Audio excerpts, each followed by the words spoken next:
श्री त्रिलोक चंद छाबड़ा। यह मेरे भारत की छोटी सी एक झांकी है। अभी तो जमीन में नींव भरी है, शीश महल तो बाकी है। मिशन आर्थिक आजादी के जनक श्री त्रिलोक चंद छाबड़ा जी का जन्म सन 1957 में राजस्थान के अजमेर जिले के एक छोटे से गांव नानसी में हुआ।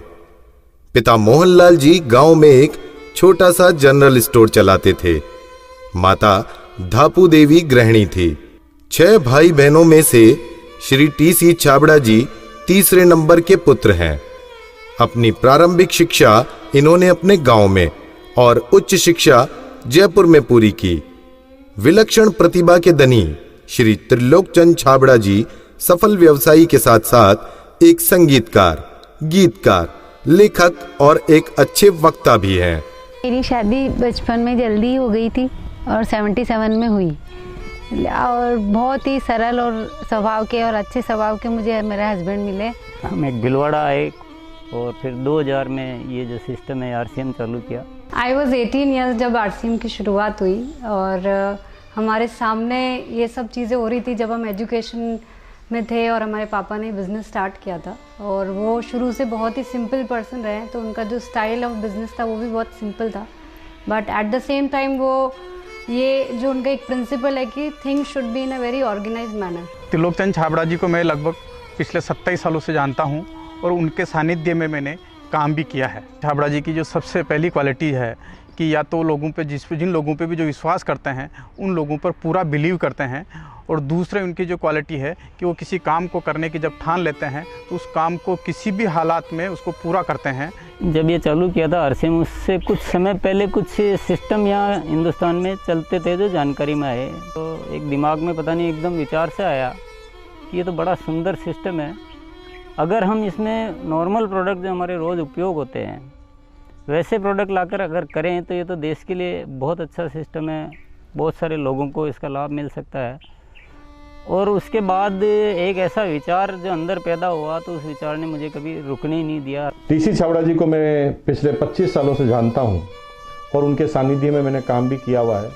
टी.सी. छाबड़ा जी की सबसे बड़ी क्वालिटी है उनके लिए काम होता है। काम छोटा और बड़ा नहीं होता, वो हर काम को उतनी ही सीरियसनेस से करते हैं, चाहे वो काम छोटा हो चाहे बड़ा हो।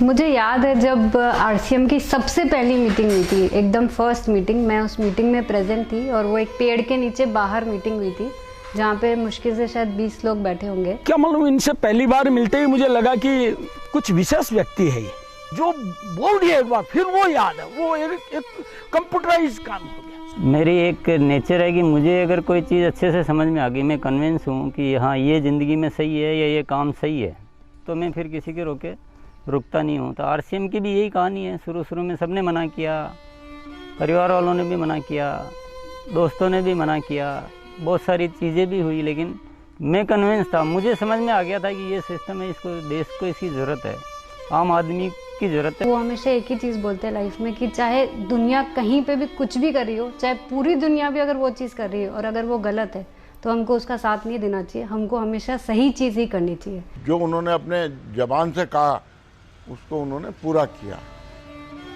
जबान के सच्चे ये उनमें मानता है। MLM के नाम पर ज़्यादातर कंपनियां कुछ महंगे प्रोडक्ट लाती है उसमें और ज़्यादा कुछ उसमें से बांटने की कोशिश करती है, और हम आरसीएम में ऐसे क्यों प्रोडक्ट लाते हैं जो बहुत कम रेट में होते हैं। बहुत ज़्यादा इधर कुछ चीज़ों को हाई फाई करना या कुछ बहुत ज़्यादा हर कहीं खर्च कर देना, तो मेरे को कुछ महंगी चीज़ खरीदना पसंद नहीं है लाइफ में।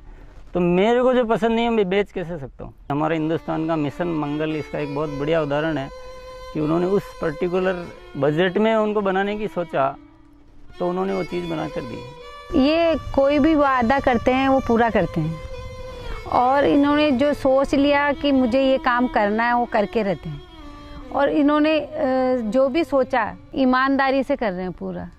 बहुत सारी चुनौतियाँ आई इस काम को करते हुए। बहुत सारे लोगों ने साथ निभाने का वादा किया, साथ चले, काम को आगे बढ़ाया, फिर उनके मन में पता नहीं क्या लालच आया तो उन्होंने पूरा बाहर जाकर एक नई कंपनी शुरुआत की और पूरा आरसीएम पर अटैक करना चाहिए और आरसीएम के सारे लोगों को, सारे सिस्टम को तोड़ने की एक बार नहीं कई बार बार ऐसे प्रयास हुए कि जब ऐसी घटना हुई है तब आरसीएम में बड़े निर्णय हुए हैं। जो सामान्य गति से चल रहा था उसमें एक मजबूती आई, एक बड़े निर्णय लेने की ताकत आई कि अब तो इसको करके ही रहना है। वो बहुत कम बोलते हैं और बोलते हैं वो एकदम सत्य और सीमित मात्रा में।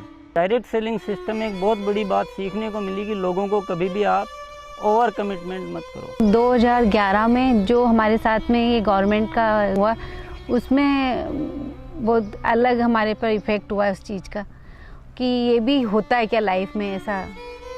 और वो ये जो एक फेज़ था वो बिल्कुल बहुत कठिनाई का दौर था, बहुत ख़राब स्थिति से हमें गुजरना पड़ा। मेरे परिवार पर संकट आए और परिवार से ज़्यादा जो हमारे जो टीम है, हमारे जो इतना बड़ा हिंदुस्तान में परिवार बन चुका था, उसको सबको दिक्कतें आई।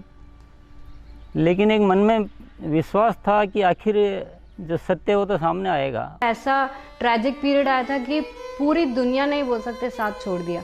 इनफैक्ट जो एकदम अपने बोलने के लिए होते हैं उन लोगों ने भी साथ छोड़ दिया।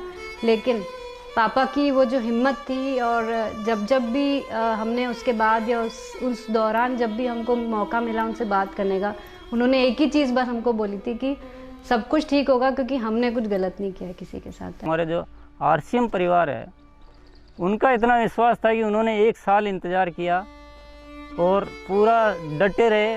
और जब उनका इतना विश्वास था तो उस विश्वास में इतनी ताकत आ गई और ये सब चीज़ें, जो भी संकट का समय था वो निकला और अब सब चीज़ें धीरे धीरे अच्छी हो रही है। ऐसे साथी मुझे इस सिस्टम की वजह से मिले। आज इतनी बड़ी सेना कह सकते हैं, इतना बड़ा परिवार कह सकते हैं देश के कोने कोने में, और उसमें इतने जो संस्कार बने हैं, ये हमारे लिए एक बहुत खुशी की बात है। इतना बड़ा व्यापार उद्योग धंधा होने के बावजूद, इतनी बड़ा साम्राज्य होने के बाद भी उनमें तनिक भर भी अहंकार या पैसा होने का घमंड दिखलाई नहीं देता है। ये उनकी सादगी और उनकी महानता को दर्शाता है। मुझे मेरे फादर इन लॉ की एक क्वालिटी सबसे अच्छी लगती है कि वो आज इतना बड़ा बिजनेस करने के बावजूद भी वो इतने डाउन टू अर्थ है कि किसी को भी विश्वास नहीं होता जब मैं उन्हें उनकी बातें, उनके किस्से सुनाती हूँ। एक छोटी सी बात ले लीजिए, अगर हम जब भी खाना खाते हैं हम डाइनिंग टेबल में बैठ के खाते हैं, पर वो आज भी प्रेफर करते हैं कि हम ज़मीन पे उनके साथ बैठ के उनके साथ भोजन करें। त्रिलोकचंद जी छाबड़ा एक व्यक्ति नहीं, आंदोलन है। उनके जीवन में उन्होंने बहुत संघर्ष तो किया ही है, लेकिन सबसे बड़ी बात उनमें है सादगी और सच्चाई।